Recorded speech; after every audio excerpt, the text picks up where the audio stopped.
former Steelers head coach Bill Cowher with what he's seen from the Browns defense after their win against the Packers.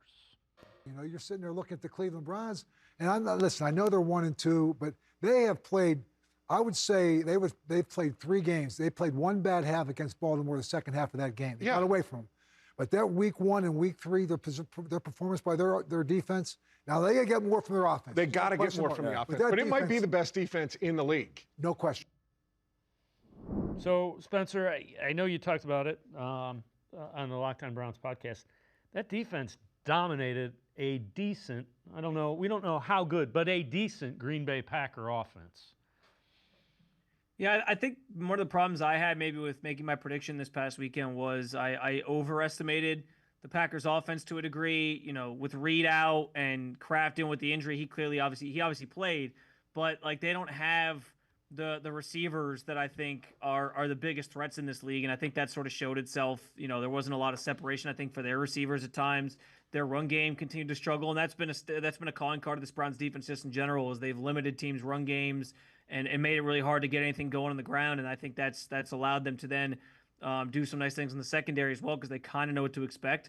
But yeah, I mean, I think the numbers kind of speak for themselves. For basically, the Browns have played 12 quarters of football now, and for about 10 of those quarters, maybe even 10 and a half of those quarters, they have been lights out.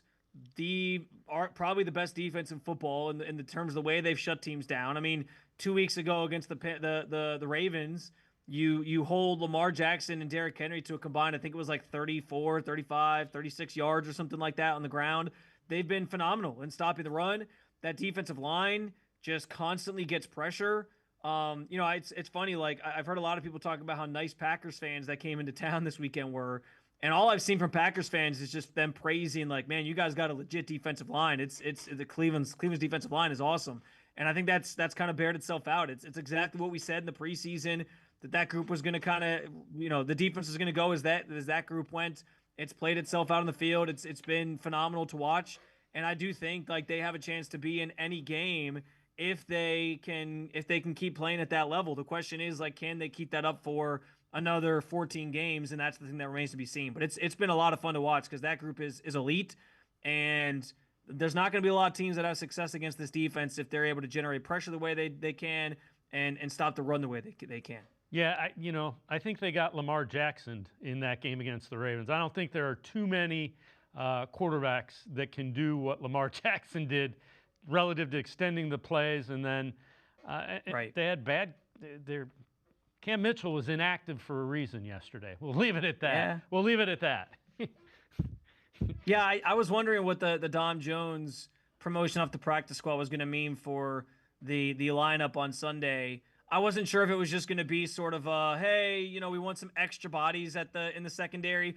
But to see Cameron Mitchell get left inactive, I think was pretty telling. They understood that his performance in Baltimore wasn't very good, and I wouldn't be surprised if we see more of that throughout the season of them sort of making him an inactive for them because, yeah, it's been brutal at times when he's been out there, and it's one of the weaknesses, maybe the weakness of this defense, is the fact that they just don't have a lot of depth in the secondary, despite Andrew Berry's propensity to really draft that position. He didn't do it this year, but he's tried to stockpile that over the years, and with Martin Emerson Jr. hurt, I think we've realized that they're pretty thin back there, which is why it helps having the defensive line that they have, because they've been phenomenal. And it's been, you know, we talk so much about compliments to Myles Garrett.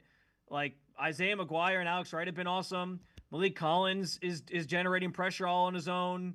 Mason Graham got his first half sack this week. Like it's been nonstop from all different areas up front, and it's kind of like a pick your poison type thing. And obviously you're going to prioritize Myles, but if you do that, the rest of this group can wreak some havoc, and it makes things easier on the back end.